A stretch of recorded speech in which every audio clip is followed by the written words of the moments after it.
ওই ধর্মের টুপি পরে না সবার মাথায় টুপিটা পরিয়ে দিয়ে একদম গুঁজে দিয়েছে অন্ধবিশ্বাস। বেড়াও সবাইকে পাবলিক যেভাবে মারবে তা শুনে তুই হলি পাকা গুরুদেব জিনিস। তুই বাংলাকে ধ্বংস করার জন্য বিজেপির হয়ে কাজ করছিস। হিন্দু এতদিন আমরা হিন্দু মুসলমান এক ছিলাম, এবার নওশাদ সিদ্দিকীর পাল্লায় পড়ে এখন হিন্দু মুসলমান সব বিভাজন হয়ে যায়। মানিক ফকির প্রথমে বুঝতে হবে ব্যক্তিটা কে, তার রাজনৈতিক আইডেন্টিটি কি, তিনি কোন দল করেন, না সত্যি সামাজিক সংগঠন করেন। তিনি 100 লোক জমা করে তৃণমূলের অন্যায়ের বিরুদ্ধে একদিন একটা কথা বলতে দেখেছেন? বিজেপির বিরুদ্ধে বলে ঠিকই হয়তো, কিন্তু ততটা সোচ্চারে নয়। একটা কম বয়সী ছেলে সমাজে অন্যায়গুলো তুলে ধরছে, সরকারের অন্যায়গুলো তুলে ধরছে, উনি একটা বয়োজ্যেষ্ঠ মানুষ, সেটাকে সমর্থন করা বাদ দিয়ে তাকে কিভাবে হেনস্থা করা যায় প্রতিনিয়ত সেই চেষ্টা করে যাচ্ছে।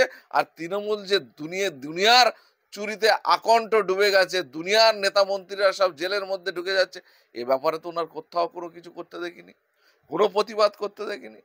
তাহলে কি উনি তৃণমূলের মানে পেড প্রচারক নাকি? উনি তৃণমূলের পয়সায় এই নওশাদ সিদ্দিকীর বিরোধিতা করছেন, না প্রকৃতপক্ষে অন্যায় তুলে ধরার চেষ্টা করছেন? আমার তো এরকম কোথাও দূর দূরান্তে কিছু দেখতে পাচ্ছি না গো, যে উনি প্রকৃত অন্যায় কোথাও তুলে ধরার চেষ্টা করছেন। উনি প্রকৃত পক্ষে নওশাদ সিদ্দিকীকে কিভাবে দমন করা যায়, সরকারের বিরুদ্ধে যে ধরনের প্রতিবাদ করছে নওশাদ সিদ্দিকী, এইটাকে কিভাবে ডিমোরালাইজ করা যায় তার প্রচেষ্টা উনি চালিয়ে যাচ্ছেন। এটা একরকম আমি বলবো সরকারের অর্থে উনি লালিত পালিত হয়ে নওশাদ ভাইকে কিভাবে কলঙ্কিত করা যায় তার প্রচেষ্টা উনি প্রতিনিয়ত চালিয়ে যাচ্ছেন। এই প্রচেষ্টায় উনি সফল হবেন না। মুসলমান সমাজ যেভাবে রাস্তায় নামছে, নওশাদ ভাই যে হকের প্রতিবাদ করছেন সেটাকে সমর্থন করছেন, এটাকে উনি ম্লান করার চেষ্টা করছেন, এতে কোনো লাভ ওনার হবে না গো। উনি সরকারের পয়সায় করুন আর যেভাবেই করুন, এতে ওনার খুব বেশি লাভ হবে না। বিধানসভার আগেই ভাঙড়েরই মানুষ নওশাদ সিদ্দিকীকে গোলায় পা তুলে দেবে, আমি তো এটাই বলছি, এই ধরনের যে নোংরা ভয়ঙ্কর ভাষা উনি ব্যবহার করছেন, এটা আমি কি বলবো বুঝতে পারছি না। আগামী দিনে মানুষ ওনার উপরে যখন খেপতে শুরু করবেন, তখন উনি কোথায় দাঁড়াবেন, উনি যেখানে দাঁড়িয়ে বক্তব্য দেয় সেখানেই উনি দাঁড়াতে পারবেন না, এটুকু আমি বলে দিতে পারি। ভাঙড়ের বেশ কিছু মসজিদ কেন্দ্র সরকার ইতিমধ্যে দখল করে নিয়েছে, নওশাদ সিদ্দিকী সেটাকে চাপার চেষ্টা করছে।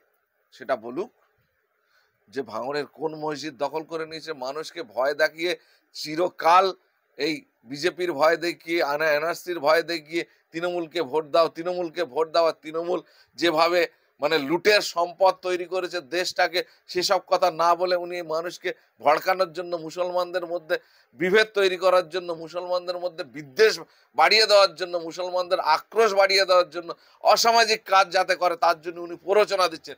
ভাঙড়ের কোন মসজিদ দখল করেছে বলুন? নওশাদ সিদ্দিকী সামনে থেকে তার বিরুদ্ধে লিগাল যদি সবকিছু থাকে তার বিরুদ্ধে লড়াই করা হবে।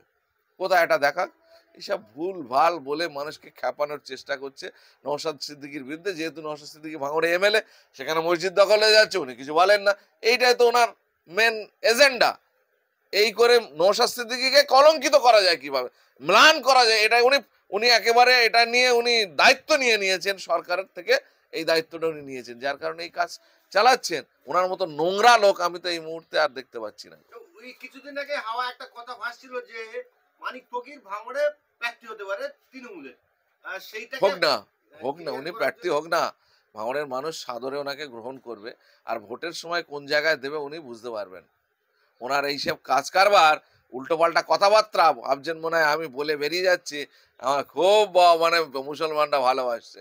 মুসলমান আর হিন্দু উনি ফারাক করছেন, উনি এই বিদ্বেষটা তৈরি করছেন মুসলমান করে। ওনার যদি উনি প্রকৃত হিন্দু হন, তাহলে হিন্দুদের উপকারের জন্য কিছু বলুক, শুধু মুসলমানদের উপকার করার জন্য অত কেঁদে কেটে পাগল হতে হবে না। মার জ্বলে না মাসির জ্বলছে, সে আবার কতদিন চলবে ভণ্ডামি?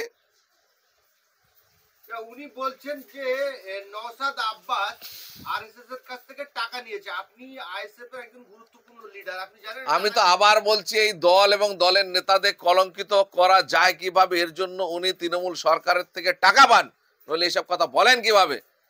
ওনার কাছে প্রমাণ থাকলে প্রমাণ করুক। এইসব মিথ্যা কথা বলে কলঙ্কিত করার চেষ্টা করছেন। হ্যাঁ, এরা এ- এরা এরা সমাজের 10টা মানুষের নিয়ে কোনো অন্যায়ের প্রতিবাদ করেছে একটা আমায় দেখাতে পারবেন?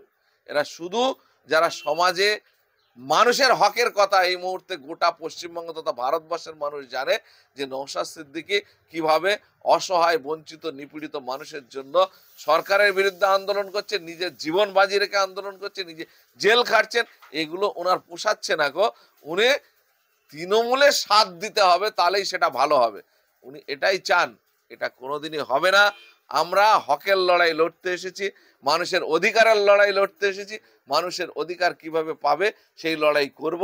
সুতরাং এখানে মানিক ফকির বলুক আর জি যাই বলুক, তাতে আমাদের খুব বেশি যায় আসে না। তিনি বলছেন যে আইএসএফ বলে কোনো দল ভারতবর্ষে নেই, আপনারা যে দল করেন ভারতীয় মজলিস দল, সেটা বিজেপির তৈরি।